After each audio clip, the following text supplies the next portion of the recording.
আমি শিপ্রা মজুমদার আজকে আবার একটা নতুন রেসিপি নিয়ে তোমাদের কাছে চলে এসেছি। আশা করি রেসিপিটা তোমাদের ভীষণ ভালো লাগবে। তাহলে চলে এসো, দেখতে শুরু করো। আজকে আমি তোমাদেরকে কি দেখাতে চলেছি দেখো। একটা গামলার মধ্যে আমি 1 কিলো দুধ ফুটিয়ে গরম করে নিচ্ছি। এইটা দিয়ে আজকে তোমাদেরকে পায়েসের একটা রেসিপি তৈরি করে দেখাবো। ফুটতে ফুটতে দুধটাকে আমি অনেকটা শুকিয়ে নেব। এবার দেখো, আমি এটা আজকে নলেন গুড়ের পায়েস করব, তাই এই ফুটন্ত দুধটা একটা বাটির মধ্যে দিলাম, যার মধ্যে নলেন গুড় আছে। এইভাবে আমরা পরীক্ষা করতে পারি যে গুড় ভালো কি মন্দ। আর এদিকে দেখো, একটা বাটির মধ্যে 1 কিলোর হিসাবে আমি 50 গ্রাম গোবিন্দভোগ চাল নিয়ে নিয়েছি। এই চালটাকে ভালো করে ঘষে ঘষে আমি ধুয়ে নেব। ঠিক 50 গ্রাম চাল পারফেক্ট মাপে, 1 কিলোর মধ্যে 50 গ্রাম চাল। আমি তোমাদেরকে বিভিন্ন টিপসের মাধ্যমেই পায়েস তৈরি করাটা দেখাবো। দুধটাকে এখন ভালো করে ফুটিয়ে নিতে হবে, অনবরত নাড়তে হবে। এরপর দেখো, দুধটা ফুটে যখন সুন্দর হয়ে গেছে, তারপরে আমি দুধের মধ্যে একটুখানি ঘি মাখিয়ে রেখেছিলাম চালের মধ্যে, সেটা দিয়ে দিলাম। এবার ভালো করে অনবরত এখন নাড়িয়ে যেতে হবে। এবার একদম শেষে তোমাদেরকে একটা জিনিস অ্যাড করে দেখাবো, যার জন্য স্বাদটা কিন্তু যত পায়েস দেখেছো সবচেয়ে সেরা পায়েস হবে নলেন গুড়ের পায়েস, বা চিনির পায়েসও হতে পারে। দেখো, এখনো পর্যন্ত চালটা শক্তই আছে, অনবরত কিন্তু নেড়ে যেতে হবে। আর সাইডগুলো যদি একটু হয়ে যায়, তখন একটু খাতায় করে নাড়িয়ে দিলেই ঠিক হয়ে যাবে।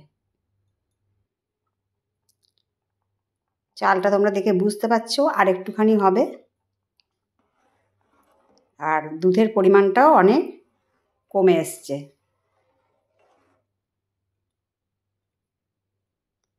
এরপরে আমি এর মধ্যে অ্যাড করে দেবো আমার ঘরে তৈরি খেজুরের গুড়। এটা কিন্তু আমি খেজুরের রস দিয়েই তৈরি করেছিলাম, রেখে দিয়েছিলাম, সেই জন্য চিনির দানার মতন হয়ে গেছে। ভীষণ সুন্দর এটা টেস্ট। খেজুরের গুড়টাকে আমি দিয়ে দিলাম, বা নলেন গুড়টাকে দিয়ে দিলাম। তোমরা এরকম যদি রস পাও, রস দিয়েও গুড় করে নিতে পারো। গুড়টা গলা পর্যন্ত আমি অপেক্ষা করছি। দেখো, ভালো মতন ফোঁটা ধরে গেছে, চালটাও বেশ অনেকটা সেদ্ধ হয়ে গেছে, কাচের মতন দেখতে লাগছে চালগুলো।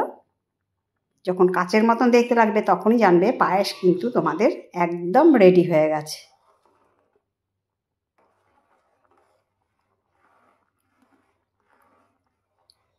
এভাবে কিন্তু সমানে নাড়িয়ে যেতে হবে।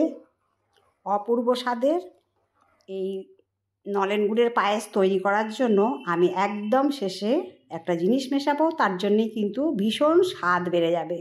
দেখো, আমি দুধটা যখন গরম করেছিলাম তখন অনেকটা মালাই তুলে নিয়েছিলাম। এই মালাইটা একদম যদি লাস্টে দাও, তাহলে কিন্তু সেরার সেরা স্বাদ হয় এই যে কোনো পায়েসে। আমি আজকে নলেন গুড়ের পায়েস তোমাদেরকে তৈরি করে দেখাচ্ছি।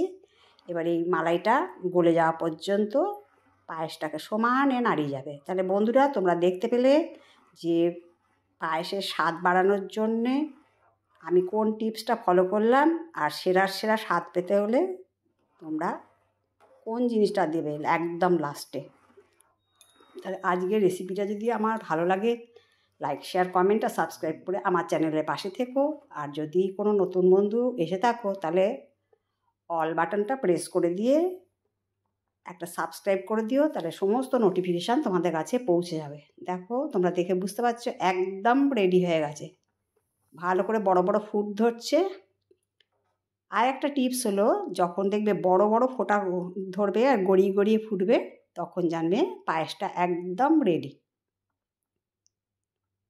চাল দেখো কাচের মতো চকচক করছে। আশা করি তোমাদের আমার আজকের এই পায়েসে, নলেন গুড়ের পায়েসের রেসিপিটা ভালো লেগেছে। যদি ভালো লাগে তাহলে তোমাদের সুন্দর সুন্দর কমেন্টসের মাধ্যমে আমাকে জানিও, তাহলে আমি আরেকটা ভিডিও তৈরি করতে খুব উৎসাহ বোধ করি। কেমন গড়িয়ে গড়িয়ে ফুটছে তোমরা দেখে বুঝতে পারছো।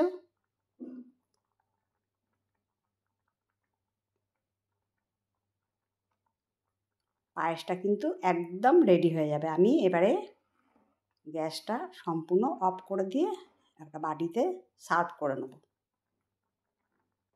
দেখো কত সুন্দর লাগছে, চালগুলো কিন্তু পুরো কাচের মতন চকচক করছে আর দেখতে সুন্দর হয়েছে, কালারটাও কত সুন্দর এসছে।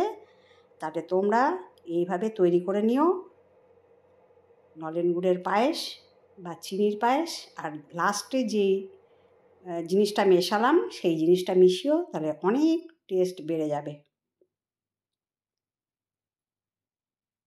তাহলে বন্ধুরা, অন্য কোনো দিন অন্য কোনো রেসিপি নিয়ে আবার তোমাদের সাথে দেখা হচ্ছে।